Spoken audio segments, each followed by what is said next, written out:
জাবের, যার কথা আপনি বলছেন, তিনিও বলছেন এবং তাকে ক্রস ফায়ার দেওয়া যেন না হয় সেজন্য তাকে বলছেন, মানে দেশেই আছেন ক্রস ফায়ার দেওয়ার কথা বলছেন। হাদির ভাই আলোচনায় বলে গেছেন যে আপনারাই হত্যা করিয়েছেন, আবার আপনারাই এটাকে ইস্যু করে নির্বাচন বানচাল বা নির্বাচন পেছানোর ষড়যন্ত্র। ভারতীয় আধিপত্যবাদের বিরুদ্ধে যে যে বলছে তাকে তাকে কি করা হয়েছে, হত্যা। আপনাকে কি ভয়ে প্রশ্ন করবো না নির্ভয়ে প্রশ্ন করব? প্রথম কথা হচ্ছে, বোন, আমি হচ্ছি মিডিল ক্লাস ফ্যামিলির ছেলে। তো প্রভাবশালী বললে এটা কোনোভাবে আমার সাথে যায় না। আর নির্ভয়ে ভয় ভয় ডর বলে কিছু থাকবে, একমাত্র আল্লাহকে ছাড়া পৃথিবীতে কাউকে ভয় করবো না। তো আপনিও আমাকে ভয় করবেন না, আমিও আপনাকে, কিন্তু আমি আপনাকে সম্মান করবো। শারীর কবির, আমিও মানে আইনের ছাত্রী, ফলে যখন ক্লাসরুমে পড়তাম তখন আমার শ্রদ্ধেয় শিক্ষক ডক্টর বোরহানুদ্দিন খান তিনি একটা কৌতুক বলেছিলেন। কৌতুকটা এরকম ছিল যে যদি আপনার দুয়ে দুয়ে কত হয় এটা নিয়ে যদি একটা পর্যালোচনা চালানো হয় তো গণিতবিদ বলবেন দুয়ে দুয়ে 4 হয়। তারপর মানে পদার্থবিজ্ঞানীর কাছে গেলে তিনিও মিলিয়ে দেবেন, ইতিহাসবিদের কাছে গেলে, দার্শনিকের কাছে গেলে সবাই দুয়ে দুয়ে 4 মিলিয়ে দেবেন। আইনজীবীর কাছে যদি যান তাহলে আপনাকে জিজ্ঞাসা করবে কত লাগবে, কত বানাতে হবে। অতএব আপনারা আসলে সব বাড়িয়ে দিতে পারবেন। না না না না না না বোন, আপনিও আইনের ছাত্রী, আর আমার আমার সৌভাগ্যটা কি, আমি বাংলাদেশে পলিটিক্যাল সায়েন্স। আমার বাবা যখন আমাকে বললো আমি ব্যারিস্টার পড়ার কথা, তখন আমার বাবা বললো না, সব ব্যারিস্টাররা প্রথমে হয় দর্শন, না হলে পলিটিক্স, না হলে হিস্ট্রি পড়ছে। তুমি আগে পলিটিক্স পড়ো, তারপর বিলাত যে ল পড়ো। সো আমি এই বাংলাদেশে পলিটিক্স পড়তে, বিলাতে যে আমাকে যখন শিখানো হলো তখন শিখানো হলো দুয়ে দুয়ে 4ই হবে। এটা হচ্ছে লয়ারের এথিক্স। 5 বললে সে মামলা নিবে না, সে মামলা ফেরত দিয়ে দিবা, কারণ it is not your job to make it fine. So I will send it to you. আর সমস্ত বইগুলো লেখা আছে। সে স্বায়ত্তশাসন চেয়েছিল, তাজউদ্দিন আহমেদ বলছে সে স্বাধীনতার ঘোষণা দেয়নি, একে খন্দকার বলছে সে স্বাধীনতার ঘোষণা দেয়নি, সে অখণ্ড পাকিস্তানের প্রধানমন্ত্রী হতে চেয়েছিল 25 তারিখ রাত পর্যন্ত। তাহলে 25 তারিখ রাত পর্যন্ত যে লোকটা অখণ্ড পাকিস্তানের প্রধানমন্ত্রী হতে চায়, সে আর যাই হোক বাংলাদেশের স্বাধীনতা চায়নি। সেটি আপনি বঙ্গবন্ধুর ভূমিকার কথা বলছেন, তো সেটির কথা না, আমি আসলে বলছিলাম যে জামাতকে আপনারা কোন জায়গায়, মানে ইতিহাস ইতিহাসে আপনারা কোথায় দেখাবেন? যেমন ধরেন জামাতের সেই ডাক্তার খালিদুজ্জামান, যিনি 17 মানে তার আলোচনায় আসছেন, তিনি নিজেকে তারেক রহমানের প্রতিদ্বন্দ্বী হিসেবে পরিচয় দিয়ে আলোচনায় আসা, তিনি তার মিছিলে দেখা যাচ্ছে স্লোগান হচ্ছে যে মুক্তিযুদ্ধের মার্কা দাড়িপাল্লা মার্কা, স্বাধীনতার মার্কা দাড়িপাল্লা মার্কা। মানে ইতিহাসটা কি এইরকম একটা দিকে যাবে? আমি এটার বিষয়ে কমেন্ট করতে রাজি না। এটা খালিকুজ্জামান যদি করে থাকে, স্বাধীনতার মার্কা দাড়িপাল্লার মার্কা। স্বাধীনতার প্রতীকটা হচ্ছে ইনসাফের প্রতীক, আর দাড়িপাল্লা জামাতের পাল্লা। দাড়িপাল্লা এই প্রতীকটা হচ্ছে আল্লাহ সুবহানাহু ওয়া তাআলা ইনসাফের প্রতীক। সো এই প্রতীকটা আপনারও দা, আমারও দা। এটা জামাত ইসলাম তার কি রাজনৈতিক লোগো হিসাবে ইউজ করে। যেমন আমাদের সুপ্রিম কোর্টে আপনি খেয়াল করছেন দাড়িপাল্লা দেওয়া আছে শাপলার মাঝখানে। সো আমি এখন কি বলবো যে দাড়িপাল্লাটা সুপ্রিম কোর্টের এই লোগোটা ইনসাফের লোগো, মানে কি ন্যায় বিচার করা হবে, একটা সমাজের ন্যায়। আমাদের বৈষম্যর বিরুদ্ধে তো 71 সালে যুদ্ধ হয়েছে, পশ্চিম পাকিস্তানের বৈষম্যের বিরুদ্ধে তো। আপনি 24 সালেরটাও কি বৈষম্যের বিরুদ্ধে, দুটা একই কিন্তু। তখনও হইতে নিজস্ব সরকারের বিরুদ্ধে, এখনো হইতে নিজস্ব সরকারের বিরুদ্ধে। তখনও নিজস্ব সরকার তার নিজের দেশের মানুষের উপর গুলি চালাইছে, হাসিনাও তার নিজের দেশের মানুষের উপরে মরণাস্ত্র দিয়ে গুলি চালাইছে। সো 71 আর 24 এই দুটাকে আলাদা করার কিছু নাই। 71 আর 24 দুটা একটা কয়েনের এপিট। একটা স্বাধীন সার্বভৌমত্ব রাষ্ট্রের জন্ম হলো, আর 24-এ স্বাধীন সার্বভৌমত্ব রাষ্ট্রের কোনো জন্ম হলো না। না, স্বাধীন সার্বভৌমত্ব বাংলাদেশে রইল। আপনি একটা পতাকার মানচিত্র পাইছিলেন, স্বাধীনতা সার্বভৌমত্ব পাননি, যেটা 24-এ পাইলেন। কি হলো 24-এ পাওয়ার পরে? কি হলো আসলে 24-এ পাওয়ার পরে? কি হলো, কি পরিবর্তন হলো? 24-এ পাওয়ার পরে কি হলো সেটা দেখেন। আমার দেশে ইনসাফ আসলো, ইনসাফ আসলো কি আসলো না, যদি এটা আপনি বলেন তাহলে দুইটা জিনিস আপনাকে মনে করে যে 24-এ পর কি কি হলো। যেমন আপনি বললেন 24-এ পর প্রথম হলো, রাষ্ট্রে যারা টাকা নিয়ে ইন্ডিয়াতে চলে গেছে তারা আর যেতে পারেন। দ্বিতীয় কথা হলো, আমার দেশ থেকে মানুষকে হত্যা করে ইন্ডিয়া আশ্রয় দেয়। ইন্ডিয়া যে কথা বলতো আমার দেশ তালেবান হয়ে যাচ্ছে, আসলে তালেবানের সৃষ্টিকর্তা হচ্ছে ইন্ডিয়া। ইন্ডিয়ার চোখে চোখ রেখে আমরা বলতে পারি পানি দাও, না হলে আমরা তিস্তা ব্যারেজ দিয়ে দেবো। আমরা ইন্ডিয়ার চোখে চোখ রেখে বলতে পারি যে ইনশাল্লাহ আগামীতে যে সরকারই আসুক, আমরা কোথায়, রাজশাহীতে আমরা কিন্তু ব্যারেজ দিচ্ছি, তোমার ফারাক্কার জন্য আমি আর ওয়েট করতেছি না। আমরা সেই দেশ যারা আমরা কি করলাম, আমাদের সার্বভৌমত্ব রক্ষা করার জন্য আমরা পাকিস্তান, টার্কির সাথে আমরা আমাদের চুক্তি সই করলাম, কি সামরিক চুক্তি।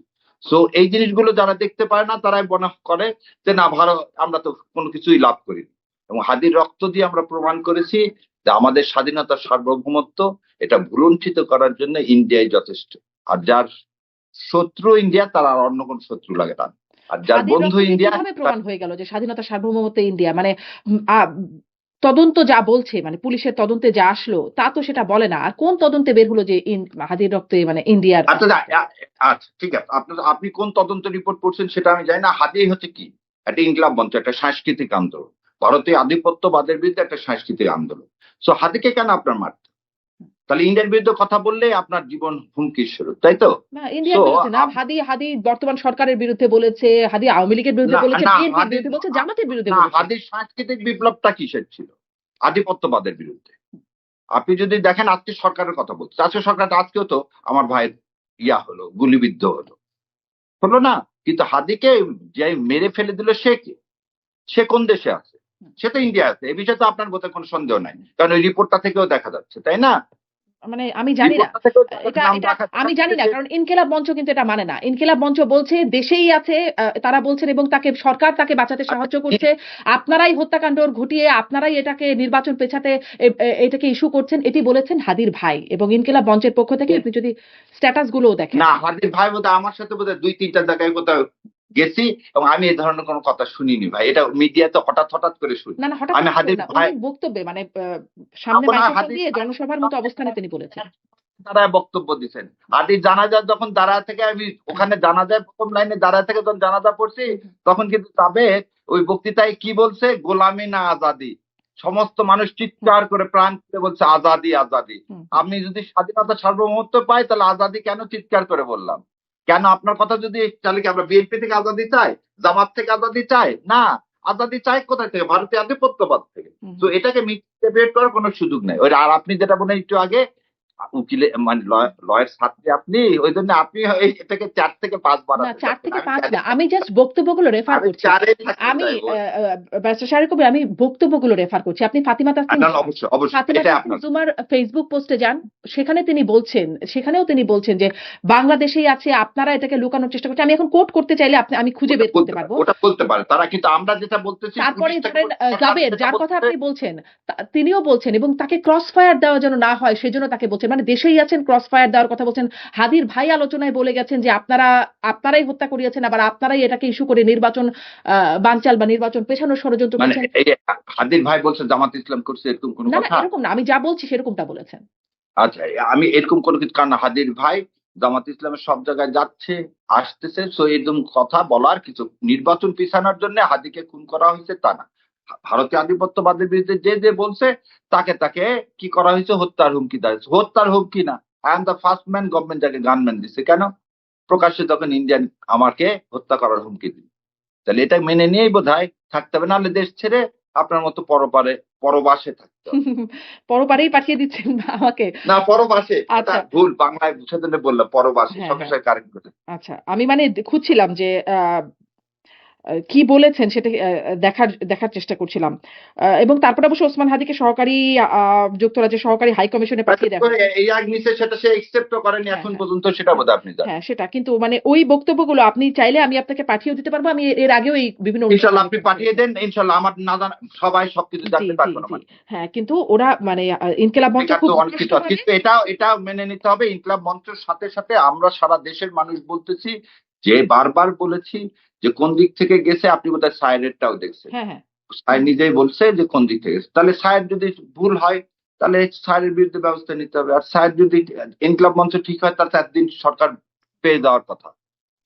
আর সরকার যদি না পেয়ে থাকে তাহলে ইন্ডিয়া যদি জি তাদেরকে আশ্রয় দেয়, হাসিনাকে যেমন আশ্রয় দিয়েছে, তো খুনিকে, প্রতিটা খুনিকেই তো আশ্রয় দিচ্ছে হুম না? হুম কোন আপনি খুনিকে ওই জন্যই আশ্রয় আমি দেয়? আসলে কথাটা জিজ্ঞাসা করছিলাম যে আপনি যদি বলছেন যে প্রমাণ করেছে যে আধিপত্যবাদের বিরুদ্ধে, আপনি বলছিলেন তদন্ত, মানে এই জন্যই মানে কোনটাকে বিশ্বাস করব?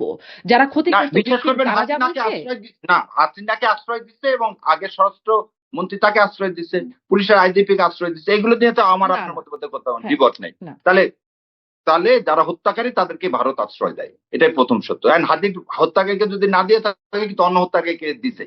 সো হাদির হত্যাকারী যতক্ষণ ভারত থেকে না পাওয়া যাচ্ছে ততক্ষণ আমরা ধরেই নিব যে ভারত ওটাতে কিন্তু দিছে।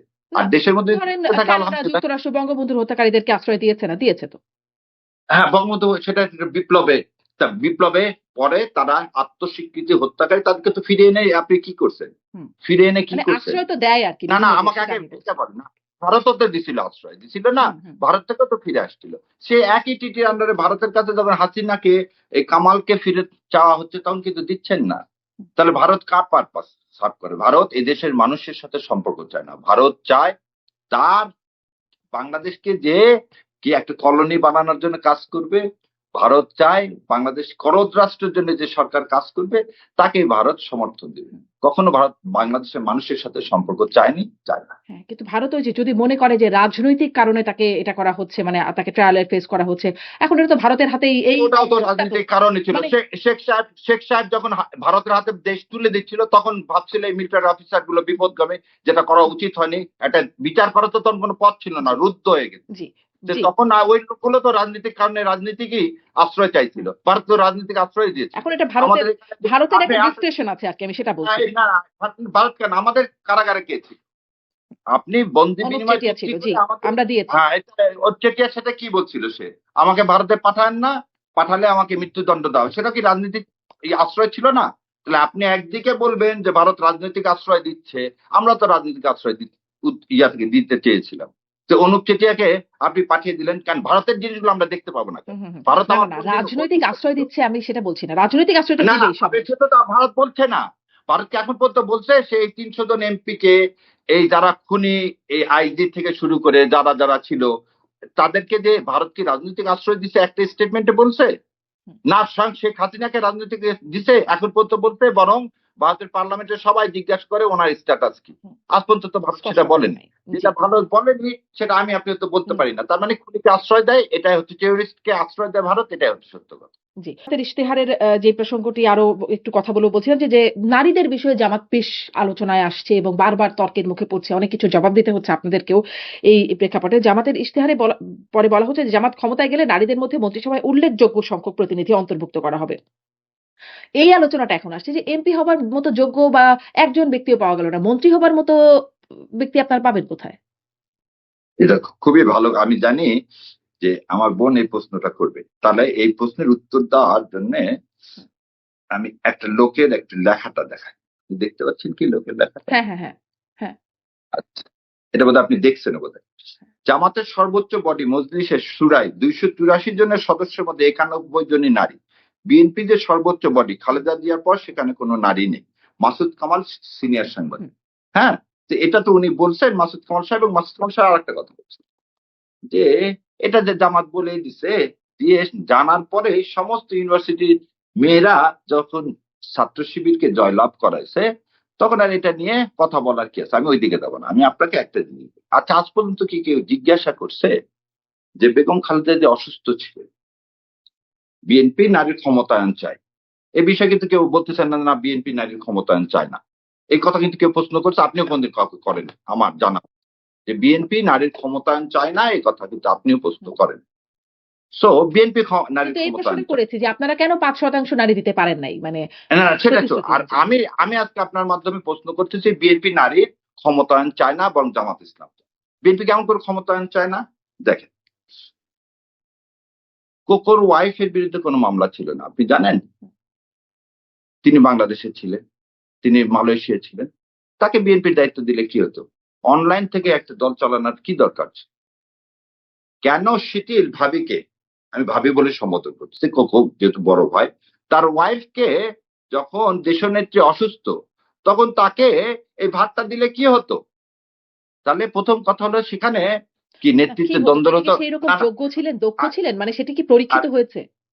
আচ্ছা, এইবার বলি যোগ্যতা দক্ষতা যে বলছিল এর আগেও আপনার সাথে একদিন, নজরুল কোন স্বশিক্ষায় শিক্ষিত।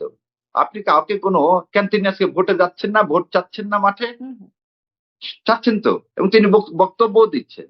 সো তাকে যদি আপনি দিয়ে দেখতেন, শোনেন, বেগম খালেদা জিয়া যখন হয়েছিলেন তখন ঘর থেকে প্রথম গৃহিণী থেকে তিনি রাজনীতিবিদ হয়েছিলেন। তখন কিন্তু ভালো মতো তিনি বক্তব্য দেওয়াও শেখেননি। সো একটা লোককে দিলে তার, আমার কথাটা ওই জায়গায় না, নারীর ক্ষমতা। বিএনপির সর্বোচ্চ পদে বেগম খালেদা জিয়ার পরিবারের ছাড়া বাইরের কেউ যাওয়ার কোনো সুযোগ নেই। কিন্তু তার গঠনতন্ত্রে কি তাই লেখা আছে? লেখা নাই। তো গঠনতন্ত্রে লেখা আছে যে কেউ হতে পারে। হয়েছে ১৭ বছরে হয়নি। তারপর আমি সেদিন বলছিলাম ডক্টর জুবেদার মতন এরকম, মানে কি বলবো, উচ্চ শিক্ষিত, তার ব্যাপারে তার এই কথা বলার কিছু নেই।